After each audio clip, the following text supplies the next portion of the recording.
جو لوگ اپنی جانوں پر ظلم کرتے ہیں جب فرشتے ان کی جان قبض کرنے لگتے ہیں تو ان سے پوچھتے ہیں کہ تم کس حال میں تھے؟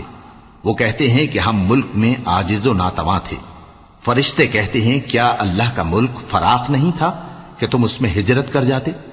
پس ایسے لوگوں کا ٹھکانہ دوزخ ہے اور وہ بری جگہ ہے لوٹنے کی۔ ہاں، جو مرد اور عورتیں اور بچے بے بس ہیں کہ نہ تو کوئی تدبیر کر سکتے ہیں اور نہ رستہ ہی جانتے ہیں، تو قریب ہے کہ اللہ ایسوں کو معاف کر دے، اور اللہ بڑا معاف کرنے والا ہے، بڑا بخشنے والا ہے۔ اور جو شخص اللہ کی راہ میں گھر بار چھوڑ جائے وہ زمین میں بہت سی رہنے کی جگہ اور کشائش پائے گا، اور جو شخص اللہ اور اس کے رسول کی طرف ہجرت کر کے گھر سے نکل جائے پھر اس کو موت آ پکڑے تو اس کا ثواب اللہ کے ذمے ہو چکا، اور اللہ بڑا بخشنے والا ہے، بڑا مہربان ہے۔